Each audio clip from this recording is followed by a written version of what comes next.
Podium Podcast. Lo mejor está por escuchar.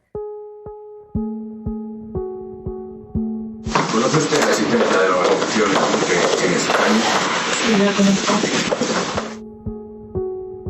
¿Estuvo integrado usted en esta organización? Estuve integrada 3 años.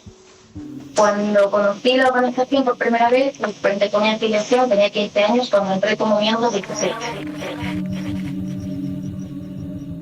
En 2014 se celebró el juicio de Hazte Oír contra Fernando López Luengos, autor del informe El Transparente. Una investigación que relacionaba a diversas personas y organizaciones con el Yunque. Pues yo soy Inma García, tengo 36 años, soy de Madrid, soy madre de 3 niños preciosos y cuando tenía 16 años, pues en el año 2003, del 2003 al 2006-2007, fui miembro del Yunque en la rama femenina juvenil y fue, aunque es una etapa lejana, o parece lejana, pues fue un periodo de mi vida que marcó un antes y un después en muchos sentidos, en mi vida y en mi manera de relacionarme con los demás, ¿no? y conmigo misma. Y de esto he venido a hablaros. Casi 10 años después de aquel juicio, esta es la primera vez que Inma García habla con un medio de comunicación. Después del trauma, después de haber superado el miedo a hablar en público del Yunque, porque yo le decía a mi padre, yo no puedo hablar de esto porque van a ir a por mí, porque yo en el juramento puse que si yo perseguía al Yunque o hablaba públicamente del Yunque, en cada hermano del Yunque iba a encontrar un juez justiciero, y tengo pánico porque me han dicho que me van a reventar la boca como se me ocurra hablar del Yunque. Y por eso salí en 2007 y empecé a hablar en privado en casa en 2011, que fue cuando mi padre dijo, no, pues tienes que hablar más y tienes que salir, y por eso me llamaron a testificar al juicio. Y fue en 2014 que empecé a hablar, y fue desde que me vine aquí a vivir, que soy una exiliada española, que yo no vivo en España, cuando empecé a tener más fuerza también, porque la distancia te da como chulería, ¿no? Como coraje, decir, ven a por mí, y a ver qué haces aquí en Croacia, ¿no? Toda mi vida iba a ser en torno al Yunque. O sea, había sido víctima de torturas físicas, pero que las peores habían sido las torturas psicológicas. Esta sala está a oscuras o prácticamente oscuras, persianas bajadas. Y tenía todavía pesadillas con los preliminares muchos años después. Es un fin de semana pasándolo fatal y los aguanté, sobreviví. No nos damos cuenta, pero están ahí. Que es algo más que una secta un poco obnubilada. No, están interviniendo en todos los sitios. Y sí, había documentos con pedidos concretos de dinero, incluso de cifras. Es una preparación militar para una hipotética guerra de religiones. El problema es este. El problema es que el Yunque no existe. Y como no existe, pues tú no sabes que estás dejando a tu hijo en el Yunque. Tan oscuros, son tan tenebrosos. No sé, yo no sé si hay alguna secta o alguna organización donde si tú te quieres marchar te asesinen. Dios, patria, Yunque. Tercer episodio. Rituales, campamentos, captaciones. La llamaremos Inma, porque, según nos dijo, solo la llaman Inmaculada sus padres cuando se enfadan con ella. Inma nos va a permitir adentrarnos en las entrañas de esta organización y tratar de entender por qué un adolescente acaba formando parte de esta secta. Inma tiene 36 años y ahora vive en Croacia. Después de meses proponiéndole hacer una entrevista para esta serie, aceptó concedérnosla, precisamente cuando vio el clima de violencia de las manifestaciones de Ferraz. Nuestra larga entrevista se produjo a través de una videollamada. Inma ahora es una mujer con 3 hijos y su vida sigue muy ligada a la fe. Se define como católica precisamente desde que salió del Yunque. Lo de antes, según ella, fue una relación tóxica con Dios. Ahora que ha tomado distancia física y ha pasado el tiempo suficiente, ha querido hablar con nosotros para contar qué es esta secta. Actualmente tiene una empresa que organiza viajes al santuario de Medjugorje.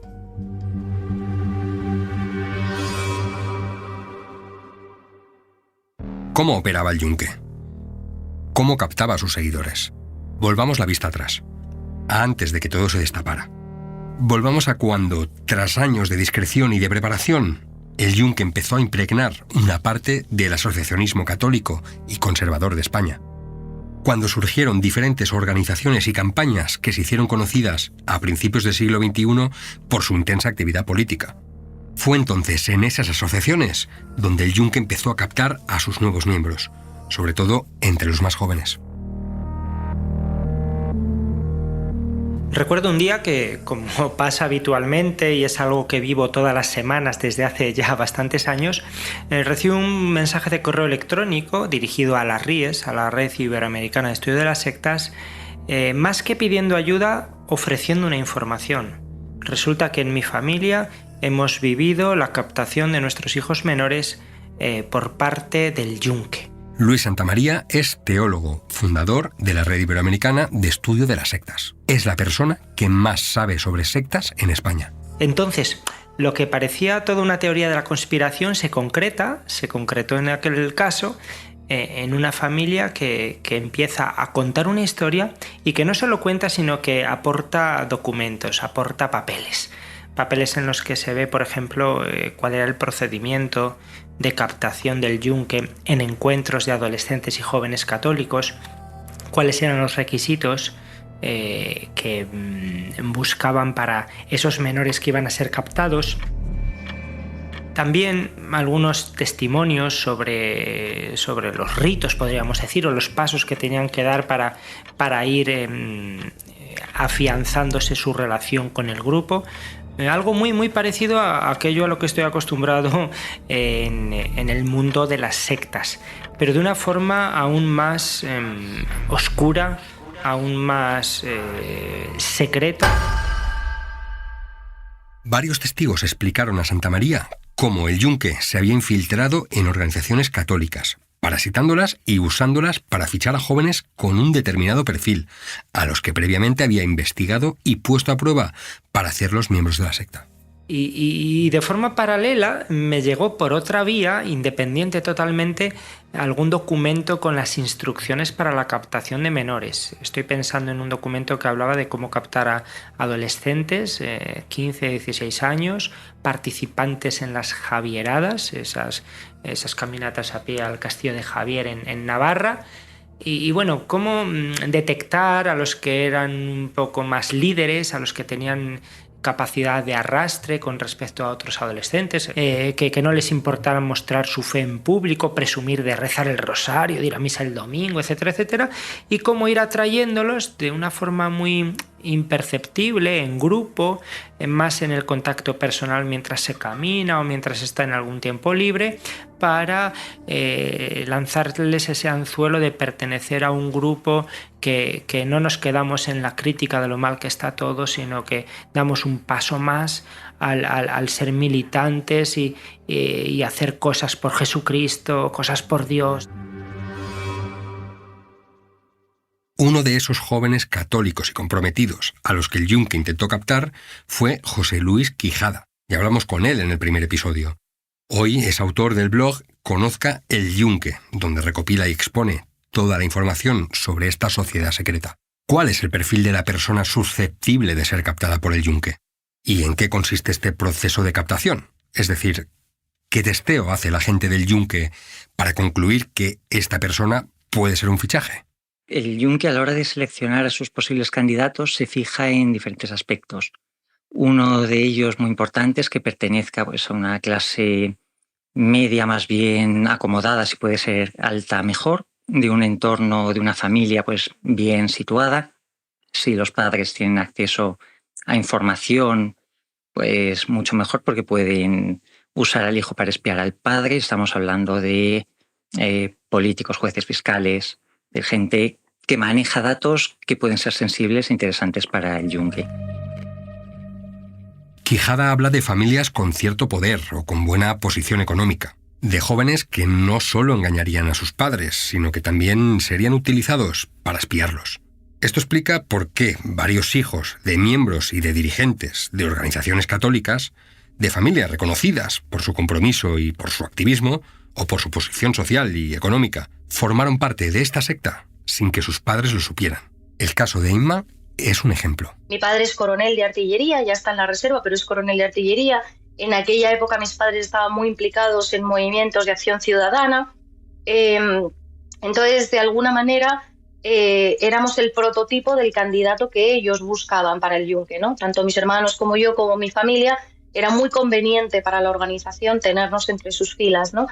A partir del momento de la captación, los jóvenes son puestos a prueba por los responsables de la organización. Estos deciden quiénes pasan a la siguiente fase, a formar parte de este club selecto, de esta élite guerrera, que exige un incuestionable compromiso y una fe ciega en las órdenes de sus dirigentes y en los fines de la organización. Mira, pues vamos a hacer una pegatinada. Pues te observan cómo pegas las pegatinas, cómo paras a alguien por la calle y le dices, oye, mira, es que esto está muy mal, es que hay que cambiar el gobierno porque no sé qué. Evidentemente no es lo mismo una persona como yo, que era extrovertida, que me gustaba hablar, que me gustaba conocer gente, a una persona que fuera más introvertida, más insegura. Pues no íbamos al mismo ritmo. Mi afiliación fue muy rápida porque yo venía afiliada de casa. Yo venía siempre he sido como muy fuego. Entonces siempre ha sido como en plan, vamos a muerte, ¿no? Todas estas pruebas son observadas muy atentamente por quienes ya forman parte de la organización. Su trabajo es precisamente este, evaluar a los posibles candidatos poniéndoles cada vez más retos.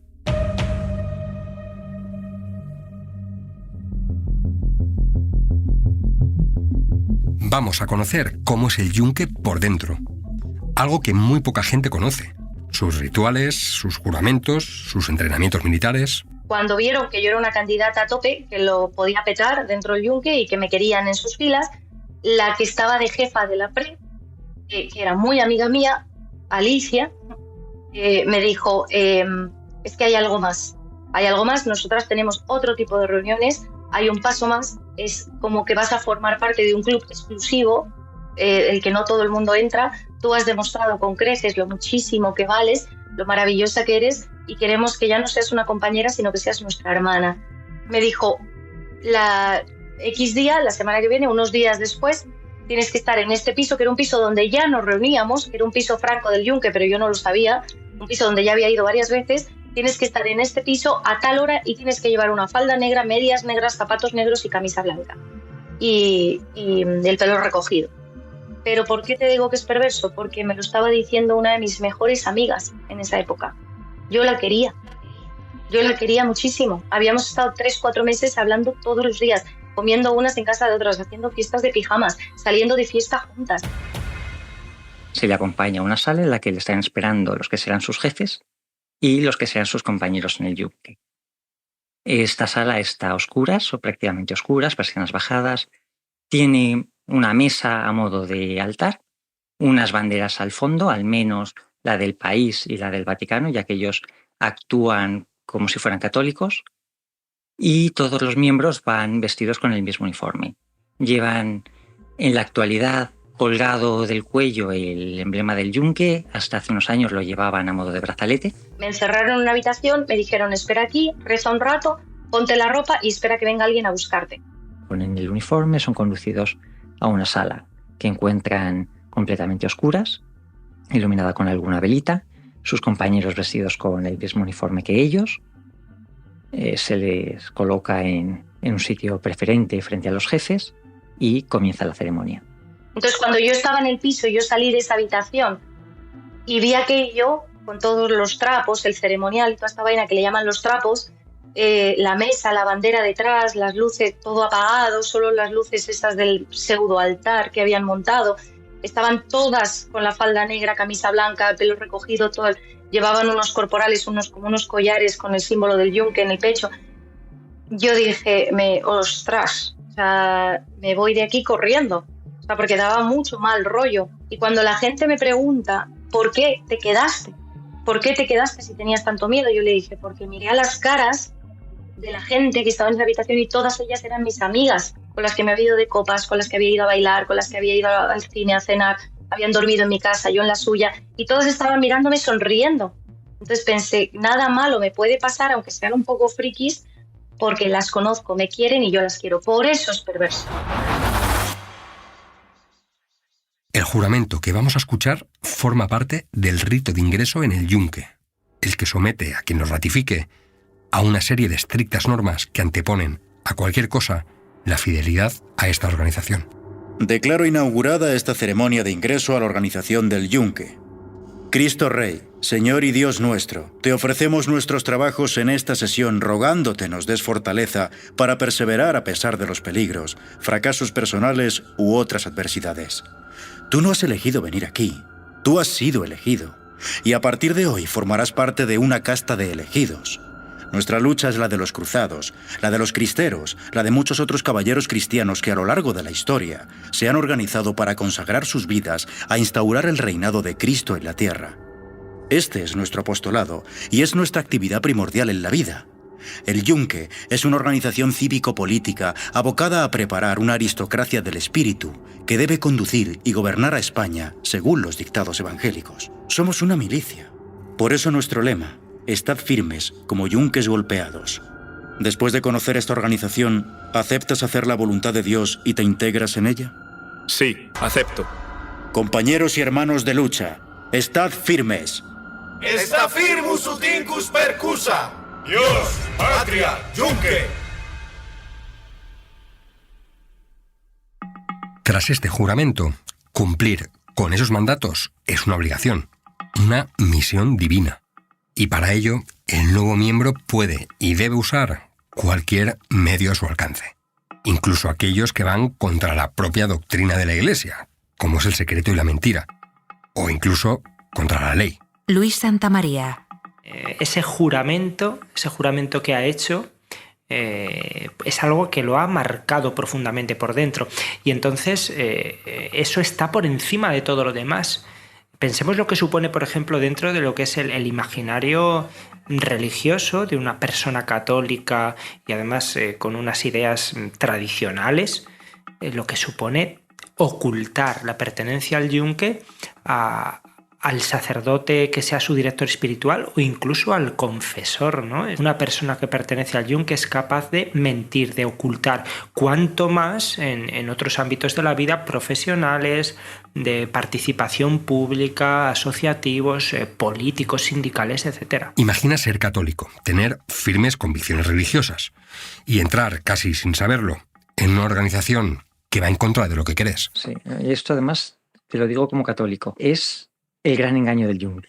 Porque es un juramento que es inválido. Es un juramento que por su naturaleza la Iglesia no lo permite y no le da validez. Es decir, no es válido porque te compromete a hacer el mal.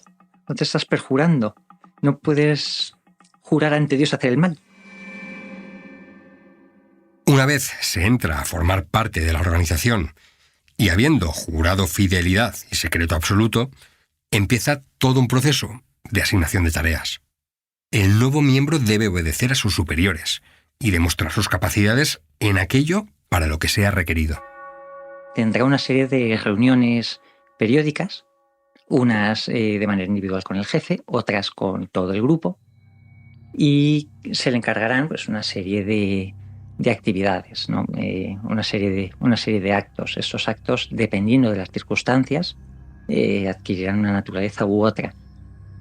Pueden ser, pues, si los padres de esta persona que acaba de entrar tienen una posición significativa, pues podrá ser espiar a sus padres. Además de las tareas relatadas por Quijada, los miembros del yunque están sometidos a una serie de entrenamientos físicos y psicológicos que los ponen al límite.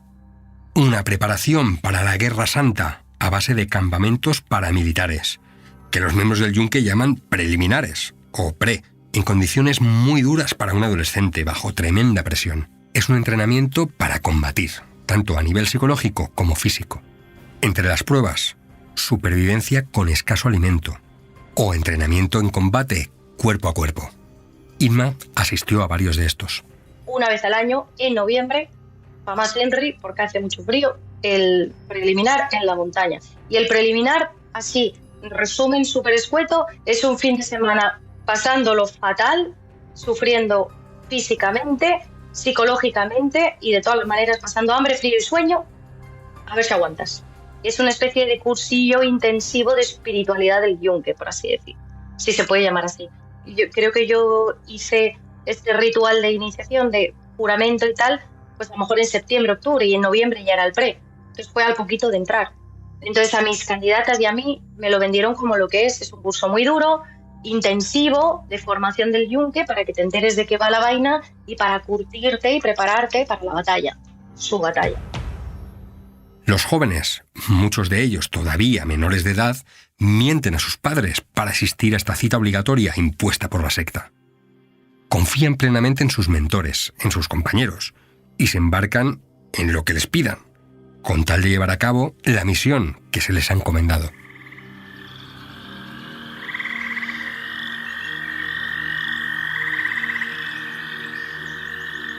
Llegamos a una casa vieja destartalada, como una caseta, ni siquiera era una casa, destartalada en Collado Villalba, en mitad de un prado,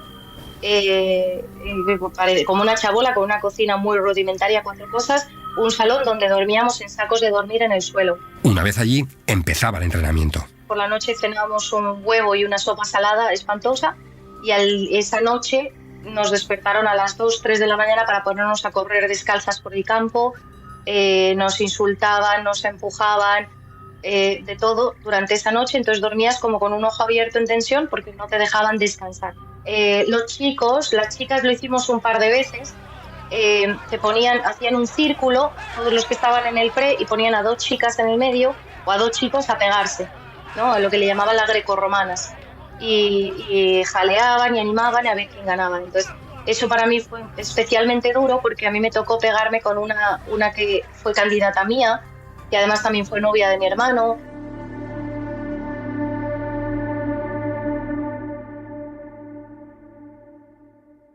Después de esta terrible primera noche, los asistentes son sometidos a otro tipo de formación al día siguiente.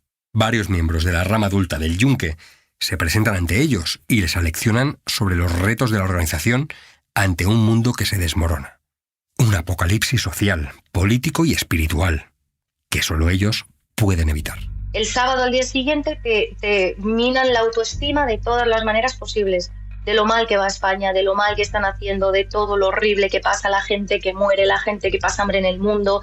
Durante todo el sábado tú pasas de correr a charla. Entras en la casetucha esa y viene alguien vestido con la ropa del yunque. Ahí fue donde yo vi a Ignacio Arzuaga con la ropa del yunque. Entonces venían miembros del yunque de la rama adulta a darte la matraca con temas del yunque, y todo el sábado cosas horribles, muy gráficas, muy desagradables, de las cosas terribles que pasan en el mundo, en Oriente Medio, tal.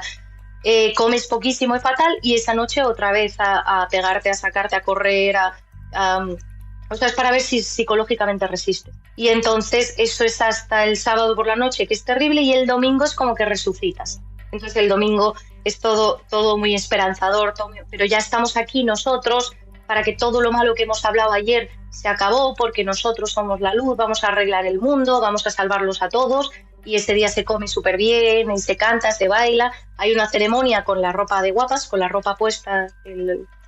Cuando te pones el pingüino, le llaman a los chicos la ropa de las ceremonias, y a la chica se llama ponerse guapas, ¿no?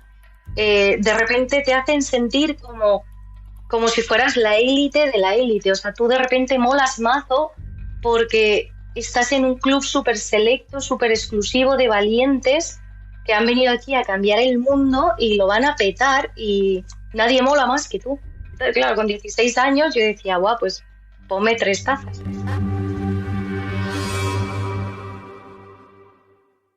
Una élite elegida para cambiar el mundo. Así se les convence poco a poco a estos jóvenes de que todo lo que hacen es por una buena causa, por un fin que justifica todos los medios. Tienen una misión. Deben hacer exactamente lo mismo que habían hecho con ellos, esto es, buscar a posibles candidatos. Para ello, estos jóvenes deben infiltrarse en organizaciones y en diferentes entornos. Inma comenzó a desarrollar un importante papel para la selección de nuevos miembros para el yunque. En la rama juvenil, que es la única rama en la que estuve yo, la rama femenina juvenil, se dedicaban única y exclusivamente a la captación de nuevos miembros, o sea, a la afiliación. Entonces, todos los miembros de la rama juvenil, tanto femenina como masculina, iban haciendo la ficha, por así decir, a la gente que iban conociendo en la universidad, en centros, en parroquias, se infiltraban en movimientos de la iglesia, en clubs juveniles de lo que fuera, del barrio, tal, para ir buscando posibles candidatos para la obra, ¿no? Para la secta. En definitiva, hay que llamar a las cosas por su nombre, ¿no? prácticamente todos estábamos emparejados. Yo prácticamente desde que entré al Yunque empecé a salir con un chico hasta que me marché, los 3 años estuve con él, porque además también fomentan que la gente se empareje. Porque claro, cuando hay un apego o una codependencia emocional, estás mucho más ligado psicológicamente a la fundación. En mi caso en concreto, yo estuve con uno de los hijos del fundador del Yunque en España. ¿Recordáis el nombre de Miguel Ángel López Zabaleta? Sí, él fue una de las personas que supuestamente trajo a finales de los años 70 el Yunque a España desde México. Su hijo, Javier López, era por aquel entonces la pareja de Inma. La socialización con otros jóvenes es clave para evaluar su posible captación. No se trata de un grupo asocial, está perfectamente integrado en todos aquellos ámbitos donde los adolescentes se conocen, comparten su ocio y también ligan. En el caso de afiliar chicos, el cebo muchas veces éramos las chicas. Y para el caso de afiliar chicas, muchas veces eran los chicos. A mis hermanos se les acercó un grupo de chicos, pero por ejemplo yo le ayudé, al que fue mi novio en aquella época, le ayudé con sus candidatos. Porque en aquella época, cuando era joven y tal, era monísima, los estragos de la maternidad no habían llegado aún, entonces pues me utilizaban para eso, ¿no? Era con plan, ay, vete a hablar con este candidato y tal, y no sé qué, a tu magia para que se apunte, que el viernes tenemos no sé qué reunión, a ver si se anima y tal. Porque el flirteo y la seducción, como cuenta Inma, también son un arma para atraer a nuevas presas a la secta. Y están obligados y obligadas a hacerlo. Lo llaman flirting fishing. Entonces eso es el flirting fishing, ¿no? Eso viene del protestantismo, del evangelizar ligando, de las sectas protestantes más bien, porque está fatal. O sea, quiero decir, no lo estoy defendiendo. Pero era como una manera muy eficaz y muy rápida. Y sí estabas obligado a ir a tomar las cervezas, evidentemente. Yo recuerdo en concreto una vez que estaba reventada, estaba estudiando, en aquella época estaba estudiando nutrición, si no recuerdo mal, y salí súper tarde de clase y tenía unas prácticas que entregar y tal, no sé qué, y era como tarde, y era como en plan 20. Y yo, no, quiero dormir, me quedo en la cama. No, es que no hay opción a dormir. España te necesita. En el caso de Inma, sostener esta situación, esta dedicación absoluta a una organización que se basa en el secreto y en la mentira hacia sus seres queridos, no era fácil de mantener. Sus padres empezaron a sospechar. Los padres de Inma, además, tenían a sus 3 hijos, a ella y a sus 2 hermanos, metidos de lleno en el Yunque. Así que, ante esta situación, los responsables de la rama adulta del Yunque decidieron que en vez de ocultarles su existencia, tratarían de reclutarlos a ellos también. Entonces, en mi caso concreto, fueron a presentarles el Yunque a mis padres en casa, llamándolo Yunque. Entonces ellos lo vendieron de la manera más suave, más light, más tal, pero cometieron un error tremendo, porque uno de los que vino a casa a vendérselo a mis padres, lo bonito, lo necesario, lo loable del movimiento en el que se habían metido sus 3 hijos, le dijo, para que te hagas una idea, a mi madre, Carmina, para que te hagas una idea, esto es como una especie de masonería blanca. Entonces, claro, mis padres dijeron, bueno, guay, pero me acabas de decir que mis hijos están en un grupo masón. Y yo no, o sea, ellos no se esperaban que fuera tan profundo aquello, era un grupo de montaña, que nos íbamos de escalada y luego nos tomábamos unas cervezas así tan pichis todos. Entonces, ¿qué me estás hablando de masón ahora? Entonces, claro, eso fue como la bandera roja para mi madre, de decir, espérate, ¿qué está pasando aquí, no? ¿En qué se están metiendo mis hijos? Mi madre desde ese minuto empezó a luchar por sacar a sus hijos de esa secta, porque mi madre y mi padre, los dos colaboraban con Activir, estaban en la junta directiva de Activir, trabajaban en las oficinas de Activir. Entonces empezaron a ver cosas que no eran ni cristianas ni compatibles con los ideales que ellos nos habían inculcado. Estaban fanatizando a sus hijos. Mis padres pueden haber sido de todo en esta vida, pero jamás han sido fanáticos. Los padres de Inma y de algunos otros jóvenes empezaron a darse cuenta de que algo estaba pasando. Estaban ante supuestos compañeros de lucha que estaban utilizando esas plataformas, su amistad, su confianza y su buena fe para meter a sus hijos y a sus hijas en una secta.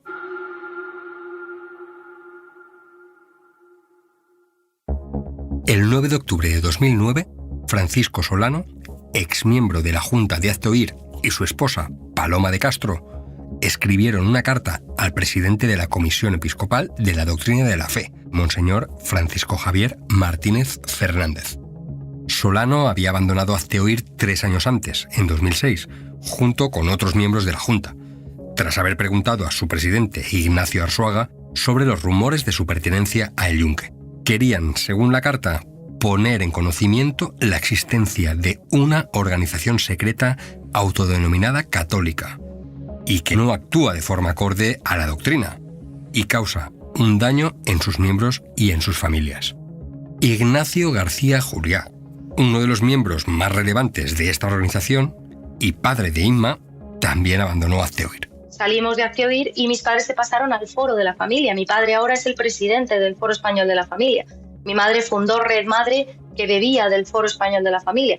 Entonces, claro, nos convertimos, pasaron de ser amigos que estaban a sueldo de Hazte-Oír y que trabajaban para Hazte-Oír a ser completamente el enemigo y empezaron a hacer cosas por separado. O sea, fue como un cisma de los más, por así decir, moderados, que dijeron, no, mira, no, nosotros las prácticas del Yunque no.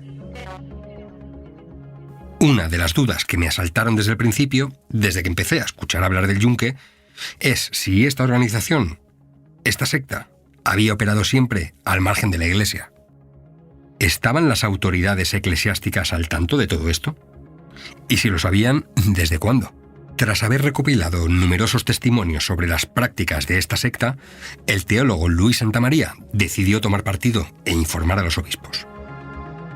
Lo hice con algunos obispos a título particular, lo hice a la Conferencia Episcopal Española y también llevé un dossier sobre este tema a la Santa Sede. Aparecí por el Vaticano y llevé un dossier para que tuvieran conocimiento de lo que estaba pasando en España y de cómo esta realidad del Yunque, que traspasa las fronteras nacionales, estaba haciendo un daño inmenso al tejido asociativo, tanto católico como social en general. La Iglesia, como me confirmó Luis Santamaría, conocía la existencia del Yunque. Ya contamos que el informe El Transparente, que se realizó a principios del año 2010, había recogido numerosas pruebas que acreditaban la existencia de esta secta. El informe lo había realizado Fernando López Luengos, que conoció la existencia del Yunque cuando se implicó de manera muy directa en la campaña de objeción de conciencia a la asignatura de Educación para la Ciudadanía. Esta asignatura había sido implantada por el gobierno de Zapatero y desde el catolicismo se planteó como un ataque a la Iglesia. Se creó todo un movimiento de protesta contra ella, en el que destacó la asociación Profesionales por la Ética. Fue ahí, en ese grupo, donde López Luengos descubrió la existencia del Yunque y cómo además esta secta operaba también a través de organizaciones como Hazte-Oír. Luengos recogió testimonios de antiguos miembros. Desveló cómo se espiaba a los obispos españoles y si se les consideraba más o menos afines o útiles para su causa. El Transparente explicaba cómo se hacían las fichas de los altos cargos de la Iglesia, en las que se apuntaban sus actitudes y sus sensibilidades respecto a determinados temas. Así, cuando se les contactase, sabían ya de qué pie cojeaban. Una de las personas que tomó la iniciativa en 2012 de hacer pública la existencia del Yunque fue el abogado Pedro Leblic. Santiago Mata, autor de El Yunque en España. Él denunció al Yunque diciendo, yo denuncio porque precisamente por las actividades que habían hecho en un colegio, el Colegio Cluny aquí de Madrid, donde estaban sus hijas o sus hijos, él había visto que les invitaban a reuniones, a excursiones de montaña y eran niños menores, entonces el hombre se había escandalizado y había acudido a la dirección del colegio y, ¿qué es esto? ¿Qué está en el Yunque y tal? Y la dirección del colegio pues no había, había actuado, a lo mejor había suspendido esas excursiones, etcétera, etcétera, pero él quería más, quería que aquello se hiciera conocer a los padres, se denunciara, etcétera, y se persiguiera judicialmente. Y puso un pleito, un juicio contra el Yunque pidiendo al Estado que lo aboliera, pidiendo que prohibiera la sociedad secreta del Yunque como tal y además esas sociedades que en su opinión y en la de todos, ¿no?, los que las conocen dependían del Yunque, decía Hazte-Oír, Profesionales por la Ética y etcétera. Aunque la demanda de Leblic fue desestimada 2 años después, en junio de 2014. Sin embargo, este no era el único procedimiento judicial que puso al Yunque en el foco. Hazte-Oír, una de las organizaciones señaladas por Leblic y por varios testigos recogidos en el Transparente, contraatacó ese mismo año denunciando al autor del informe. Denunciaba en este caso era Ignacio Arzuaga, el presidente de Hazte-Oír, y la propia asociación Hazte-Oír denunciaban a Fernando López Luengos por la publicación de un documento en el cual se les vinculaba con el Yunque. Lo grave del asunto es que este documento no lo había hecho él por su cuenta de riesgo, sino que lo había propuesto a la conferencia episcopal. Aunque la intención de esta denuncia de Hazte Oír era negar las informaciones que relacionaban a los miembros de esta organización con la secta, el resultado fue más bien el contrario. Entre la gente que declaró en aquel juicio estaba Inma García. A mí me llamaron a declarar, a mí me citaron y tuve un equipo de abogados, que era el equipo de abogados de López Luengo, que prepararon mi declaración junto con el arzobispo de Getafe y junto con Victoria Uroz y todos los que iban a declarar conmigo. Victoria Uroz, ¿la recuerdan? Sí, la mujer de Luis Losada, que pidió al periodista Santiago Mata, compañero de trabajo de su marido, que tratase de convencerle para que abandonase la secta. Evidentemente el testimonio más intenso o más interesante es el de Victoria Uroz, porque ella sí que corroboraba la veracidad. Es decir, esto que se dice de esta persona, se dice que era miembro del Yunque, es verdad, yo lo he visto en las reuniones con mi marido, etcétera, etcétera, etcétera, a lo largo de años. No es que sea que nos hemos visto en unas copas o en un acto, no sé, que regularmente esta persona venía, tal, no sé qué. Y ella pues hizo esas declaraciones muy extensas que han sido la principal investigación sobre el Yunque en España. ¿Le consta a usted que la mayoría de la Junta Directiva de Hazte Oír son o han sido miembros del Yunque? Más concretamente, ¿le consta que lo son Ignacio Achuara, su presidente, en el momento que se redactaron los informes del señor Luengos, y en la actualidad José Castro, Álvaro Zulueta, entre otros? Sí, totalmente. Lo sé porque ellos mismos lo decían, venían algunos de ellos a mi casa a las reuniones secretas semanales que había, y luego en las convivencias de verano solo iban miembros del Yunque. Y estábamos allí las cónyuges que no éramos, pero estaban ellos que eran miembros del Yunque y hacían sus reuniones internas. Tal y como confirmó en el juicio Victoria Uroz, existía una preocupación de la Iglesia por el Yunque y por su relación con organizaciones como Hazte Oír o Profesionales por la Ética. Personas como el obispo de Guadix o el obispo de San Sebastián, Monseñor Munilla, alegaban que el Yunque era una organización inmoral que engañaba a mucha gente. Ellos pues me dijeron pues que yo tenía que guardar secreto. Bueno, Luis me obligó a mentir reiteradamente de que no existía el Yunque, no me dejaba hablar ni por teléfono ni nada, porque él creía pues, que estábamos todos guiados por el CNI, etcétera. Y bueno, pues el secreto era tan acérrimo que se tenían que apagar los móviles, etcétera, las reuniones que se celebraban en mi casa. Todos entraban por separado, luego nos íbamos por separado, o sea, unas cosas que realmente pues para ellos el secreto es absoluto y si hace falta, pues en su juramento ponen que daría la vida antes de revelar que son del Yunque.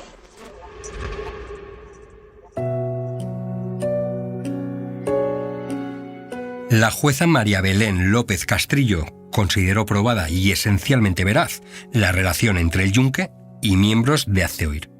Desestimó las acusaciones de esta organización contra el autor del informe El Transparente, Fernando López Luengos, quedando acreditada ante sede judicial la existencia de esta secta. Pero, ¿cambió algo? ¿Sirvió de algo todo esto? Lo que cambió realmente es que ya no han vuelto a poner una demanda contra alguien que hable de Yunque. Yo me he hartado de decir cientos, miles de veces, y lo digo aquí una vez más, yo estoy 100% seguro que Hazte Oír, todo lo que hace Hazte Oír lo controla el Yunque, absolutamente, ¿vale? Esto iría contra la sentencia, porque la sentencia no dice exactamente eso. Da igual, no me van a acusar. Porque ellos siempre dan prioridad al silencio. ¿Y qué hizo la Iglesia ante esta situación? Jesús Bastante, redactor jefe de Religión Digital. La Iglesia Católica dejó de hablar del Yunque. Y dejó de hablar del Yunque en el momento en el que los obispos dejaron de pensar que era importante el Yunque, o que se creyeron que de verdad algunos miembros del Yunque se habían ido y habían montado una asociación que se llama Asociación del Bien Común, que sí que existe, que está registrada en el Ministerio de Justicia y que para algunos es lo que antes era el Yunque. Y estos grupos que durante un par de años, 3, se apartaron o giraron hacia otras cosas, hacia otros temas más relevantes, o se acogotaron un poquito, pues volvieron con más fuerza y volvieron, tal vez no con tanta fuerza a Hazte Oír, pero es una fundación europea que se llama Citizen Go. En los próximos episodios veremos qué ocurrió después del juicio. Porque el Yunque no solo ha sobrevivido hasta nuestros días, sino que está detrás de nuevas organizaciones y de nuevas campañas. Y, por cierto, llegados a este punto, ¿cómo se ha financiado? ¿Cómo lo hacen? ¿De dónde sale el dinero que hay detrás de toda esta actividad? ¿Es posible que el Yunque esté conectado con una red internacional con la que comparte objetivos? Gracias por escucharnos. Hasta el próximo episodio. Dios. Patria. Yunque. Una serie original de Podium Podcast. Escrita y presentada por Miquel Ramos. Guión: Miquel Ramos, Eugenio Viñas y Manu Tomillo. Dirección: Eugenio Viñas. Producción: Javi Caminero. Diseño sonoro: Dani Gutiérrez.